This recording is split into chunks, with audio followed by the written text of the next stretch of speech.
But at this point, recognize Senator Cruz.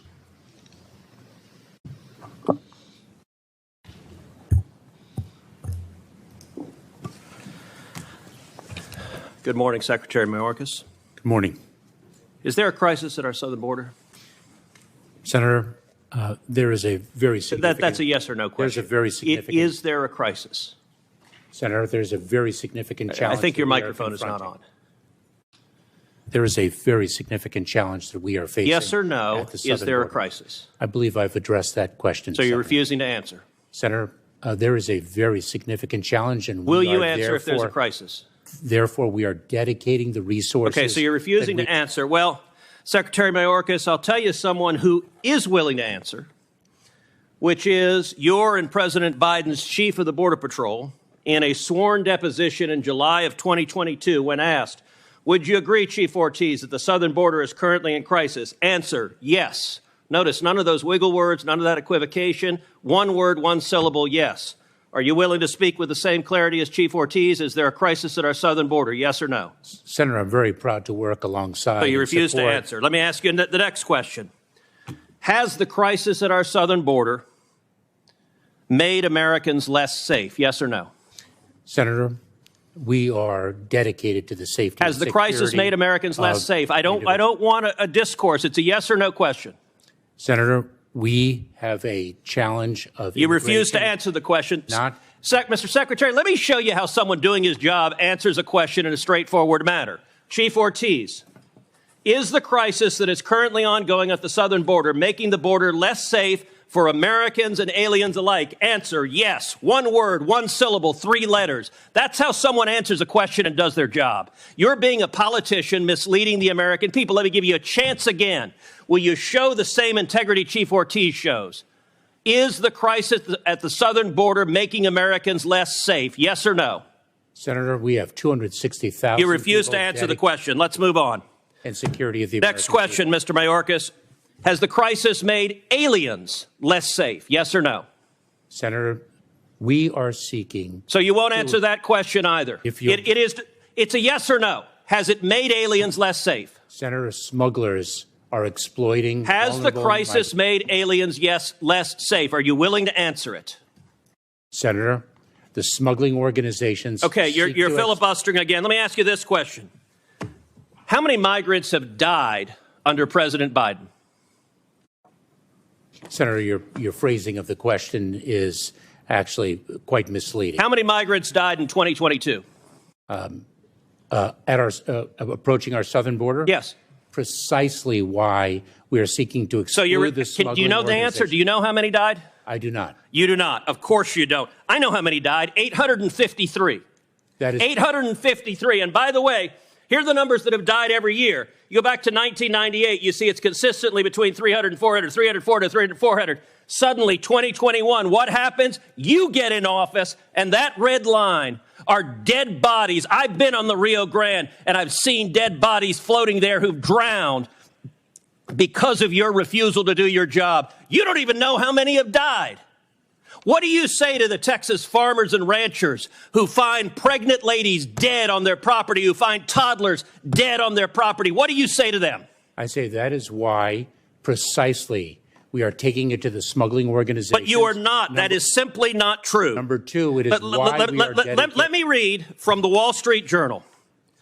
The Wall Street Journal 2 weeks ago ran an article entitled, "It's like a graveyard. Record numbers of migrants are dying at the border." The story begins with this chilling line, quote, Eagle Pass, Texas. Local officials keep a refrigerated truck to hold the bodies of migrants who drown in the currents of the Rio Grande while trying to cross the border into the U.S. Mr. Chairman, I ask unanimous consent that this article be entered into the record. Let me ask you a different question. How many children have been sexually assaulted by human traffickers under the Biden administration? Senator, this is precisely why We instituted. I don't want a lecture. It's a question. How many children have been sexually assaulted by human traffickers under your administration? Senator, this is exactly why on January 5th we announced the parole Do you know program. how many? Do you know how many children have been sexually assaulted? This is why we. Okay, you're going to refuse to answer that question as well. Let's move on. It's obvious you've been instructed to stonewall, so I'm not going to let you. You don't get to stonewall and filibuster. Now, one of my Democratic colleagues before said the Democrat talking point, quote, this problem didn't start under Biden. Look, I get if you're a partisan spinner, you got to figure out something to say about the absolute catastrophe that has played out under the Biden administration. True or false, Secretary Mayorkas, 2020 was the lowest rate of illegal immigration in 45 years. Is that true or false? It is certainly the lowest level of immigration in many, many years. And what was it in 2020? What was it, Senator, in 2020 that impacted the entire world, including the United States? Okay, so your testimony is the reason we had the lowest rate was COVID. It had nothing to do with building the wall, nothing to do with ending catch and release, nothing to do with Remain in Mexico. With all respect, Mr. Secretary, that answer is laughable. And in fact, if you look at illegal immigration, let's look at CBP encounters. You can see 500,000, 500,000. It drops to the lowest level, and boom, what happens? You show up. And that red line is you. That red line is Joe Biden. And you're claiming nothing happened. Oh, gosh, this was here before us. No, you made the decision to allow this to happen. Let me ask you, we now have over 5.5 million people who've entered this country illegally under Joe Biden. How many murderers have you released into America? Senator, I'm not aware of any murderer whom we've. So you don't know. Senator, let me say something. Do you know? If you take a look at. No, you don't get to give a speech. Do you know how many murderers you've released? I'm just trying to answer your question. How many rapists Senator. Have you released? Senator, I'm trying to answer your question. You can answer, I know or I don't know. Senator, any individual who poses a public safety threat. How many child molesters have you released? And removed into the United States, from the United States. Oh, so your testimony under oath, subject to perjury, is that you have not released any murderers, rapists, or child molesters among the 5.5 million. Is that your testimony? Mr. Chairman, may I have the opportunity? No, you may not. You may answer my question. You're not. Is that your testimony? Yes or no? Senator, you're not allowing me to answer your question. I am allowing you to answer. I'm not allowing you to filibuster. If you take a look at the pace of immigration in 2018 to 2019, you're refusing to answer. Let's move on. Let's move on to gotaways. Gotaways are the people that get away that you know about. Now, what happened under your administration? Gotaways consistently down at this low line. Boom, you get in. And they go from below 180,000 to 600,000. Now, I'll tell you this about a gotaway. You don't know among those 600,000 a year, you have no idea how many are murderers, correct? That is precisely why the number of gotaways. Do you know how many of those are murderers? That is precisely why. So you refuse to answer the question. You know how many are rapists? Do you know how many are rapists? This is a question. You're a lawyer. You know how to answer questions. Of the 600,000, do you know how many of them were rapists? Senator, this is why the answer is no. Let me ask you this. Do you know how many of them are terrorists? And I don't want to, Senator, here's my lecture on this. Do you know how many of the 600,000 gotaways were terrorists? Yes or no? Senator, we are focused on the You refuse to answer that as well. What's the result of massive gotaways? Well, one of the results is drug overdoses. And we now have, last year, over 100,000 overdoses who died, the majority from Chinese fentanyl streaming across the border. Now, you told Senator Cornyn you care, but look what has happened under your policy. When you open up the border to the worst illegal immigration in our nation's history, people die. You claim you care. Mr. Secretary, that is a lie. You know, some months ago, Karine Jean-Pierre stood up at a White House briefing and said, people are not just walking across the border. Was she telling the truth? Senator, you are Was she telling the so truth? profoundly disrespecting. Was she telling the truth? 22 years okay, of government service. You get to answer questions. You don't get to give speeches. Senator, I served as a federal prosecutor. All right, you're refusing years. to answer. If you look at, she was lying. And she was not lying on her own. She was lying on behalf of the President of the United States. Now, the photograph of people walking. She was lying on behalf of the President of the United States. This is a photograph from just one day along the Rio Grande of hundreds of thousands of people walking across the border. You have allowed this to happen. The photograph that was before, what are these wristbands? I don't know what they are. You don't know what they are. Mr. Secretary, you have just testified to the American people you're incompetent at your job, because I've been to the southern border, and if you go to the southern border, along the southern border, you see thousands of these wristbands because the illegal immigrants wear them. The drug cartels, every color corresponds to how many thousands of dollars they owe the cartels. You have turned these cartels into multi-billion-dollar criminal organizations, and these are modern-day leg irons because these are children being sold into sex slavery, and you don't even know what they are. That is astonishing. Mr. Secretary, how many children have been sold into sex slavery under your administration? Senator, we are taking it to the cartels. How many children have been sold into sex slavery? Do you know how many children have been sold into sex slavery? To an unprecedented degree. Mr. Secretary, I want to say to you right now, your behavior is disgraceful, and the deaths, the children assaulted, the children raped, they are at your feet, and if you had integrity, you would resign. And I will tell you, the men and women of the Border Patrol, they've never had a political leader undermine them. They despise you, Mr. Secretary, because you're willing to let children be raped to follow political orders. This is a crisis. It's a disgrace. And you won't even admit this human tragedy is a crisis. Claiming 1 minute chairman time, Mr. Secretary, would you like to respond to any of those questions? What the senator said was revolting. I'm not going to address it. Your refusal to do your job is revolting. The chair now recognizes the gentleman from Kansas, Mr. LaTurner, for 5 minutes. Thank you, Madam Chairwoman. Thank you, Mr. Secretary, for being here today. Secretary Mayorkas, in April, you said, quote, "Our message has been clear that the border is in fact not open." According to public data from the U.S. Customs and Border Protection, which you yourself oversee, we had 227,000 migrant encounters at the southwest border in September of this year alone, bringing the yearly total to almost 2.4 million, which is the highest number ever recorded. Do you believe that indicates a border that is not open?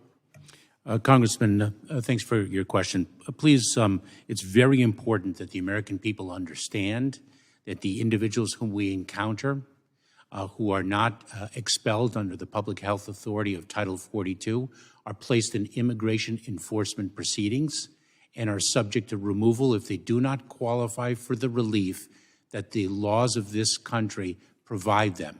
Respectfully, I do not Mr. think, Secretary, if I may. No, hang on. I have a limited amount of time and several questions. If you just give me a quick answer, I would really appreciate it. Sure. Among those nearly 2.4 million encounters, we had 98 non-U.S. citizens listed on the terrorist watch list who were caught trying to enter the homeland between ports of entry. This is approximately 5 times the number of terrorist encounters from the last 5 years combined. Do you believe this indicates a border that is not open? What this indicates, Congressman, is the fact that we have extraordinary personnel in the United States Border Patrol risking their lives every day to apprehend individuals at the border. And we Mr. Secretary, you're not going to answer the question. In fiscal year 2022, we had an estimated 600,000 gotaways. Do you believe this indicates a border that is not open? Congressman, I would respectfully posit that I don't think that the 1.4 million people who were either removed or expelled Mr. Secretary, from the country would consider the border open. I'm going to take back my time. In May, Kansas City law enforcement seized more than 15,000 counterfeit fentanyl pills. This fiscal year alone, CBP has seized enough fentanyl to kill almost 2.9 billion people, over 8 times the entire population of the U.S. Do you believe this indicates a border that is not open? Congressman, do you realize that the majority of the fentanyl that is sought to be smuggled into the United States comes through the ports of entry, and our interdiction efforts have been more successful than ever before? I should note, Mr. Secretary, in my home state, Mr. Secretary, you've done this all day. When you don't like a question, you filibuster. In my home state of Kansas, the state health department saw a 54% increase in drug overdoses in the first half of 2021, nearly half of which were caused by fentanyl, primarily supplied by the cartels. Nationwide, the CDC reported that over 107,000 Americans died of drug overdoses in 2021. with 66% of those related to synthetic opioids like fentanyl. 300 Americans a day are dying from fentanyl. It's the equivalent of an airliner going down every day. Do you think this indicates a border that is not open? Congressman, the fight against the scourge of fentanyl and the devastation that it is wreaking is a years-long fight that we in the United States government with our state and local partners have been fighting. Do you realize that the number of overdose deaths from fentanyl has been increasing year over year since at least 2018?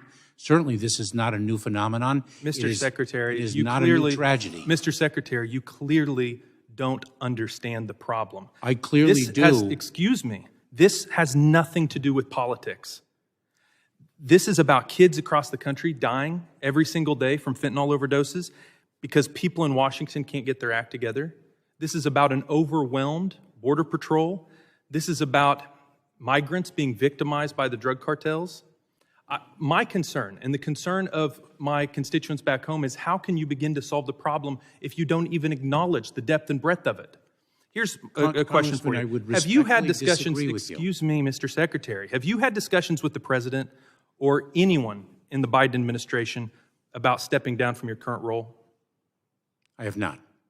Not a conversation with anyone in the administration? Congressman, let me be very clear. Yes or no? May I answer your question? No, yes or no? Have you had that conversation with anyone in the administration? I am very proud of what we have accomplished. I'm very committed to accomplishing more. Answer the question. Have you had a conversation with anyone in the administration about stepping down from your current role? I have not. I hope, for the sake of the safety of the American people, that conversation happens very soon. I yield back my time. The gentleman yields back. Mr. Secretary, you may respond. Madam Acting Chair, thank you very much for the opportunity. Congressman, I look forward to sharing information with you so that you understand the threat that fentanyl poses and how it is smuggled into the country, everything that we are doing to fight the transnational criminal organizations across the federal enterprise with our partners to the South, and to disabuse you of misunderstandings that you have with respect to the fentanyl crisis, because they are grave, and I look forward to not only sharing information with you, but hopefully sharing information with the American public. I recognize myself